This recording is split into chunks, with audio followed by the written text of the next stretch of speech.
নমস্কার, news room থেকে কলকাতা নিয়ে আমি অতনু রয়েছি আপনার সঙ্গে। প্রথমে এক নজরে দেখে রাখতে চাইবো কলকাতায় আজ কি থাকছে। চ্যালেঞ্জ পাল্টা চ্যালেঞ্জ, জনসংযোগে গ্রামের মতামত, রাজ্যপাল ইস্যুতে বিরোধী ঐক্যের শান, কলকাতাতেও জল সংকট। যত পঞ্চায়েত এগিয়ে আসছে তত রাজ্য রাজনীতির উত্তাপ বাড়ছে। জাতীয় দলের তকমা চলে যাওয়ার পর তৃণমূল প্রিমো মমতা বন্দ্যোপাধ্যায় অমিত শাহকে 4 বার ফোন করেছিলেন, এই দাবি করেছিলেন শুভেন্দু অধিকারী। আর গতকালই মমতা বন্দ্যোপাধ্যায় চ্যালেঞ্জ ছুড়ে দিয়েছিলেন যে প্রমাণ করতে পারলে তিনি তার পদ থেকে সরে দাঁড়াবেন। তার পাল্টা চ্যালেঞ্জ করলেন আজ শুভেন্দু অধিকারী। প্রথমে একবার শুনে নেব মমতা বন্দ্যোপাধ্যায় কি বলেছিলেন। মানুষের কাছে তৃণমূল কংগ্রেস সম্বন্ধে একটা ভুল বার্তা দিচ্ছে বিজেপি। প্ল্যান্ড ওয়েতে 2-4 কিমাকার পাবলিক মিটিং এ দাঁড়িয়ে বলছেন ন্যাশনাল পার্টির স্ট্যাটাস চলে যাওয়ার পর শাহজি তাকে নাকি আমি 4 বার ফোন করেছি, যেটা স্বরাষ্ট্রমন্ত্রী সুলভ আচরণ নয়, সংবিধান সম্মত নয়, এবং একথা বলার জন্য তার পদত্যাগ আমি দাবি করেছি। এই পর্যন্ত আমি তাকে 4 বার ফোন করেছি, একথা যিনি বলেন আইদার তাকে জনগণের কাছে নাক্ষপ দেওয়া উচিত। আমি যদি করে থাকি, আমি আপনাদের কথা দিচ্ছি আমি মুখ্যমন্ত্রীর পদ থেকে ইস্তফা দেবো। আর যদি তারা মিথ্যে কথা বলে আপনাদের দিয়ে প্রচার করেই থাকে মিথ্যে কথা, আপনারা কি এর জন্য নাক্ষপ দেবেন, না পদত্যাগ করবেন, না আপনাদের নেতারা পদত্যাগ করবেন? এবার শুনুন আজ শুভেন্দু অধিকারী কি বললেন। আপনি হাই সিকিউরিটিতে থাকেন, রাজ্যের প্রশাসনিক কর্তৃক আপনার ফোন ডিটেলস, কল ডিটেলস এগুলো পাবলিকলি আনা যায় না, আমি আনতেও চাই না। আমাদের আরটিআই অ্যাক্ট হওয়ার পরে টেলিগ্রাম অ্যাক্টের সেকশন 8 তাতে কিছু রেস্ট্রিকশনও রয়েছে। একমাত্র আইন বা আদালতের হস্তক্ষেপ ছাড়াই পাবলিক ডোমেনে আসে না। আমি চাই আপনি মামলা করুন, মামলা করলে আমিও ভারত সরকারের যে ট্রাই আছে তাকেও আমি পার্টি করব, এবং 4 মার্চ থেকে 12 এপ্রিল আপনার দুটো ল্যান্ডফোনের কল রেকর্ড আদালতের সামনে তারা দিতে বাধ্য হবে। তাহলে দুধ আর জল দুটো আলাদা হয়ে যাবে। I accept your challenge, please accept my challenge also. অন্যদিকে আবার শুভেন্দুর এই বক্তব্যকে কটাক্ষ অভিষেক বন্দ্যোপাধ্যায়। ও প্রত্যেকবার একটা করে টুইট করে বলে বোমা ফাটাবো, আর দেখেন কিচ্ছু নেই। ফাঁপা বেলুন খুললে যেমন গ্যাস বেরিয়ে যায়, কিচ্ছু নেই। 1000টা অভিযোগের মধ্যে একটা প্রমাণ করতে পারেনি। ওনার কাজই হচ্ছে অভিযোগ করা আর মিথ্যে কথা, কথায় কথায় মিথ্যে কথা বলা। ওই সিপিএম এর গোয়েবলস থিওরি। আপনি কালকে বললেন যে সব আমি কালকে ফাঁস করব, আজকে বলছেন আমি চাইছি হাইকোর্টে মামলা হোক। হাইকোর্টে মামলা হলে তখন যদি কোর্ট নির্দেশ দেয় আমি ফাঁস করব। হাইকোর্টে তো মামলা হবেই, আপনাকে ল্যাজে গোবরে করব, এবং কোনো বেঞ্চ আপনাকে বাঁচাবে না। আপনি যতই ভাবুন এর প্রোটেকশনে থাকবো, সেই তার প্রোটেকশনে থাকবো।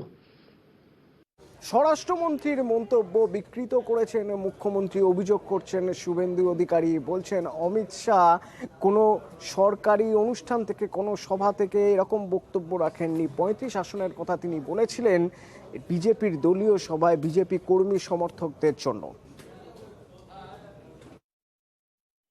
মাননীয় মুখ্যমন্ত্রী ওনার বক্তব্য বিকৃত করেছেন। প্রথমত, মাননীয় মুখ্যমন্ত্রীর মতো অমিত শাহজি সরকারি দপ্তরে বসে বা সরকারি অনুষ্ঠানে দাঁড়িয়ে রাজনৈতিক বক্তব্য রাখেননি। বীরভূম জেলার প্রান্তিক মানুষদের উপস্থিতিতে তিনি অনেকগুলি কথার মধ্যে বলেছেন যে আপনারা মোদিজিকে গত 2019 সালে 18টা আসন দিয়েছিলেন, এবারে দ্বিগুণ আসন চাই, 35টা আসনের লক্ষ্যমাত্রা আমি নির্দিষ্ট করে গেলাম, তার মধ্যে যেন বীরভূম থাকে। তিনি বলেছেন পশ্চিমবঙ্গে সর্বস্তরে যেভাবে দুর্নীতি হচ্ছে, শাসক দল যুক্ত হয়েছেন, শাসক দলের দুর্নীতির সঙ্গে যুক্ত লোকেরা যেভাবে জেলে যাচ্ছে, যেভাবে পশ্চিমবঙ্গ সরকার অর্থনৈতিকভাবে দেউলিয়া হয়ে গেছে, তাতে 35টা আসন পেলে 2025 পশ্চিমবঙ্গে বিধানসভার ভোট হয়ে যেতে পারে। মুখ্যমন্ত্রীর কোন বক্তব্যের প্রেক্ষিতে আজ কথা বলছেন শুভেন্দু অধিকারী, আপনাদের শোনাবো মুখ্যমন্ত্রীর সেই বক্তব্য। তিনি কখনোই সংবিধানের দায়িত্ব কাঁধে তুলে নিয়ে স্বরাষ্ট্রমন্ত্রী হিসেবে শপথ নিয়ে তিনি কখনোই বলতে পারেন না যে 35টা আসন পাবো, আর পেলেই আর অপেক্ষা করতে হবে না, বাংলায় গভর্নমেন্ট চলে যাবে। একটা স্বরাষ্ট্রমন্ত্রী চক্রান্ত করছেন, একটা স্বরাষ্ট্রমন্ত্রীর এত উদ্ধত্ত যে তিনি দেশকে রক্ষা করার পরিবর্তে, গণতন্ত্রকে রক্ষা করার পরিবর্তে, ফেডারেল স্ট্রাকচারকে রক্ষা করার পরিবর্তে তিনি বলছেন যে একটা নির্বাচিত গণতান্ত্রিক সরকারকে তিনি ভেঙে দেবেন। কোন আইনে তিনি ভাঙতে পারেন? নিজেরা ল তৈরি করবে। তার মানে কি কনস্টিটিউশনে রিপ্লেস হচ্ছে? এই কথা বলবার কোনো অধিকার নেই তার। স্বরাষ্ট্রমন্ত্রী হিসেবে তার থাকবার কোনো অধিকার নেই।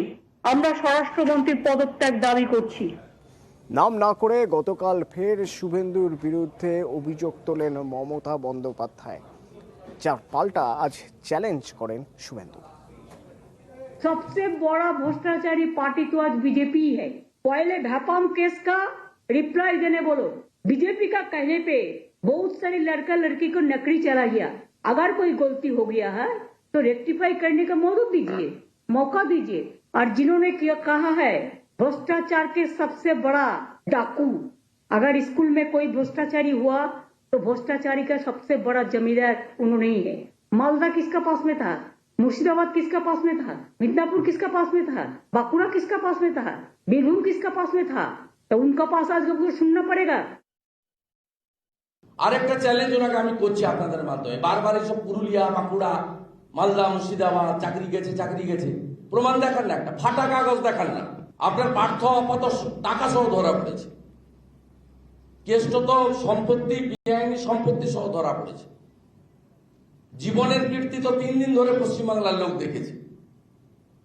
মানিক ভট্টাচার্য তো তার সমস্ত ডকুমেন্ট এভিডেন্স মানে ওএমআর মার্কশিট টেম্পারিং থেকে সব করার পরে কাস্টডি দিতে গেছে সব পরিবারে।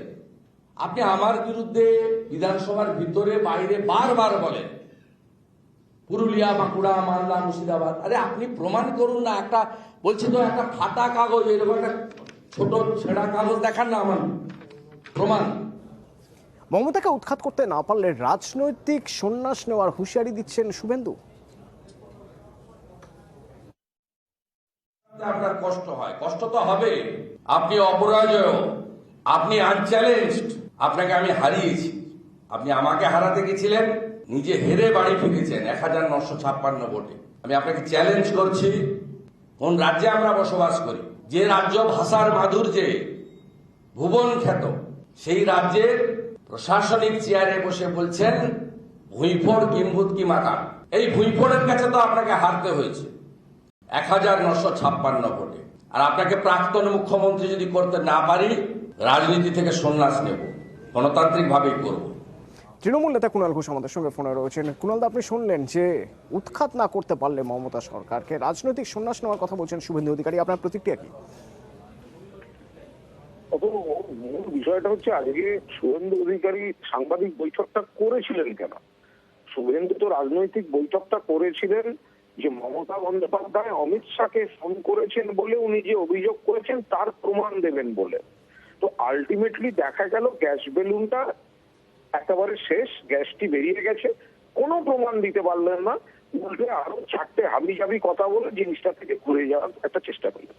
অভিষেক এই প্রশ্নটার একটা চমৎকার উত্তর দিলেন, একটু আগেই দিয়েছেন। সেটা হচ্ছে এই যে শুভেন্দু বলছে যে আমি প্রাক্তন করে দেব, আমি উৎখাত করব, তো মমতা বন্দ্যোপাধ্যায় গতকাল তো পরিষ্কার বলেছেন যে এই যে মিথ্যা কথাগুলো বলছো ভাই, প্রমাণ করে দাও যে আমি অমিত শাহকে ফোন করেছিলাম, আমি মুখ্যমন্ত্রিত্ব ছেড়ে দিচ্ছি। তো এইটা বলার পর তো আর প্রাক্তন করবে কি? মমতা তো নিজে চ্যালেঞ্জ দিয়ে দিয়েছেন, তুমি প্রমাণ করে দাও। তো ও তো প্রমাণটাই করতে পারলো না। এত বড় সুযোগ কেউ ছাড়ে? যে টুইট করলো যে মুখ্যমন্ত্রী নাকি দেশের হোম মিনিস্টারকে ফোন করেছেন এই বিষয়ে, তো আজকের প্রেস কনফারেন্সটায় তো ওর সেটা প্রমাণ করার কথা ছিল। ও আবার ট্রাই কেন করবে, কোর্ট কেন করবে, এত কথা তো আসেনি। ও কোথা থেকে জানতে পেরেছে সেটা খোলাখুলি বলে দিত। তো মমতাদি যখন বলেছেন যে আমি ইস্তফা দিয়ে দেবো, ও আজকে প্রমাণ করতো বিকেলে মমতাদি ইস্তফা দিতেন, তো মিটে যেত। ধন্যবাদ কুণালদা। তৃণমূলের প্রার্থী কিভাবে ঠিক হবে? মানুষ প্রার্থী ঠিক করবেন পঞ্চায়েতে, বলছেন অভিষেক বন্দ্যোপাধ্যায়। কিন্তু কি সেই মেকানিজম, কি পদ্ধতিতে, কিভাবে জানবো? আবির প্রতিনিধি সরাসরি আমার সঙ্গে রয়েছেন এই মুহূর্তে। আবির, দেখো, তৃণমূল কংগ্রেসের তরফ থেকে আগামী সোমবার থেকে নয়া কর্মসূচি গ্রহণ করা হচ্ছে। তার নাম কিছুক্ষণ আগেই ঘোষণা করে দেওয়া হয়েছে এবং এই কর্মসূচির মধ্যে দিয়ে গোটা রাজ্য জুড়ে, যেটা কোচবিহার থেকে শুরু হচ্ছে কাকদ্বীপ পর্যন্ত হবে এবং 2 মাসের এই কর্মসূচির মধ্যে দিয়ে রাজ্যের প্রত্যেকটা পঞ্চায়েতের যে প্রার্থী, গ্রাম পঞ্চায়েত, পঞ্চায়েত সমিতি এবং জেলা পরিষদের, তা স্থির করতে চলেছে হচ্ছে তৃণমূল কংগ্রেস। এখানে বলা হচ্ছে যে প্রত্যেকটা পঞ্চায়েত ধরে ধরে, বিভিন্ন যে বুথ বা ব্লক ধরে ধরে জায়গা নির্দিষ্ট করা হয়েছে, সেখানে পঞ্চায়েতের সকলকে নিয়ে যেমন বৈঠক করা হবে এবং বৈঠক করার পাশাপাশি সন্ধ্যেবেলা একটি অধিবেশন করবে হচ্ছে তৃণমূল কংগ্রেস, যেখানে দলের যারা বুথ সভাপতি রয়েছেন, দলের সাংগঠনিক দায়িত্বপূর্ণ যারা নেতা রয়েছেন, এমনকি যে জায়গাতে বৈঠক করা হচ্ছে বা যে সমস্ত পঞ্চায়েতকে নিয়ে বৈঠক করা হচ্ছে, সেই এলাকার যারা যদি কেউ বিশিষ্ট মানুষ থাকেন, তারা এসেও তারা কাকে প্রার্থী হিসাবে দেখতে চান সেই সংক্রান্ত নাম তারা গোপন ব্যালটে তারা জানাতে পারবেন।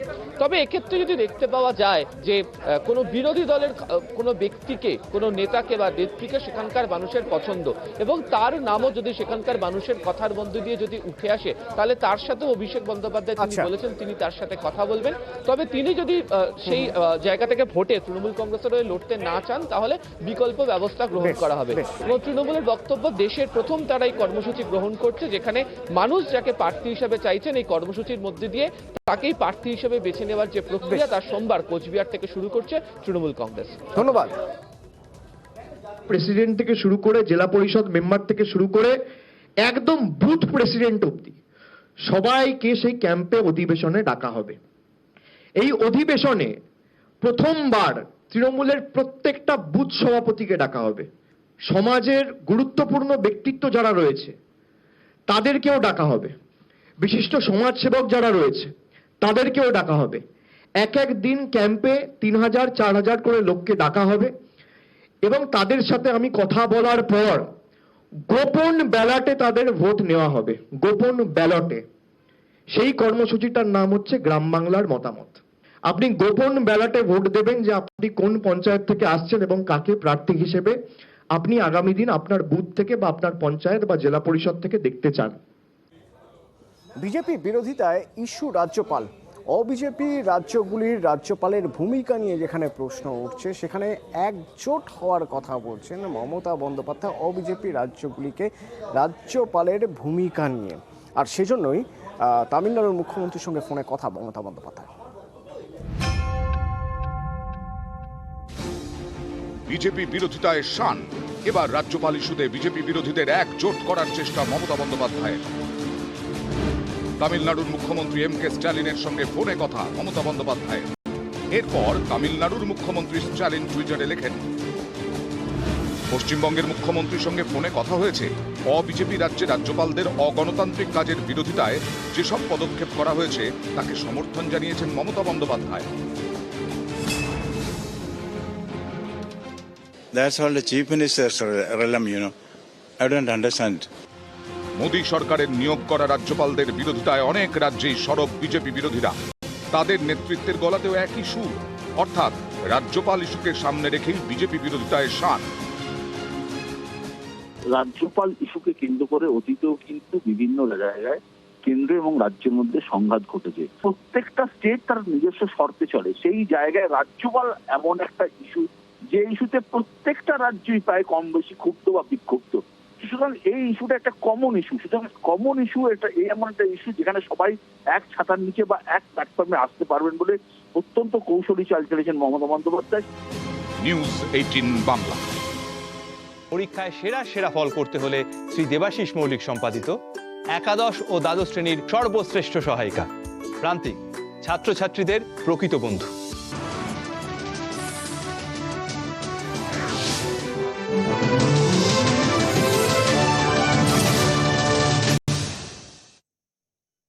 নিউজ ফ্ল্যাশ নিবেদন করছে sparkle lime and orange dishwash. Sparkle dishwash, double শক্তি এলো, দাগ দুর্গন্ধ গেল। শুধু স্ট্রং নয়, মাইথন স্ট্রং, মাইথন স্টিল, নির্মাণের মানদণ্ড।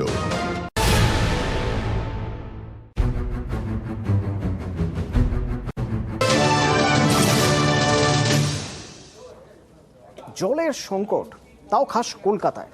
দক্ষিণ কলকাতার বিস্তীর্ণ অংশে জলের সমস্যা। স্থানীয় কাউন্সিলররা অবশ্য দাবি করছেন যে যে জলাধারটি তৈরি হচ্ছে সেই জলাধার তৈরি হয়ে গেলেই এই সমস্যা অনেকটা মিটে যাবে।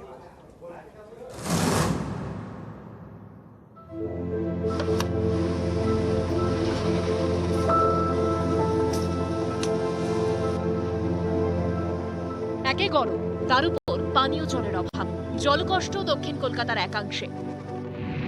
কলকাতা পুরসভার 112, 113, 114 নম্বর ওয়ার্ডের বিস্তীর্ণ এলাকায় জলকষ্ট। টালিগঞ্জ এলাকার বাঁশদ্রোণী ও কুঁদঘাটে পানীয় জলের সংকটে ভুগছেন বাসিন্দারা। তাদের দাবি, অনেককেই বাধ্য হয়ে জল কিনে খেতে হচ্ছে। এখন ওই দুবেলা আসছে, দুপুরে আর সকালে, বিকেলে আর আসে না। জলের এখন খুব অসুবিধা হচ্ছে। হ্যাঁ, 114 নম্বর ওয়ার্ডের অন্তর্গত আনন্দপল্লীতে একটি জলাধার তৈরির কাজ চলছে। এই কাজ শেষ হলে অনেকটাই জলকষ্ট মিটবে বলে মনে করছেন এলাকাবাসী। এটা জলের ট্যাঙ্কি হবে, আমরা যেটুকুনি জানি। হ্যাঁ, আমাদের সবারই সুবিধা হবে, কেন এত বড় প্রজেক্টের কাজ হচ্ছে যখন, সুবিধা তো প্রত্যেকেই করতে হবে। আমাদের এই অঞ্চলে 2খানা রিজার্ভার হচ্ছে, কাজ এখনো সম্পূর্ণ হয়নি। সেই রিজার্ভারের কাজ সম্পূর্ণ হলে তবে এই অঞ্চলের মানুষ, বেশিরভাগ যে মানুষ মিষ্টি জল পায় না, সেই সমস্যাটা খানিকটা মেটানো সম্ভব হবে। তবে বিশেষজ্ঞরা মনে করছেন, সামগ্রিকভাবে টালিগঞ্জ এলাকার জলকষ্ট মিটতে আরও 2 বছর লাগতে পারে।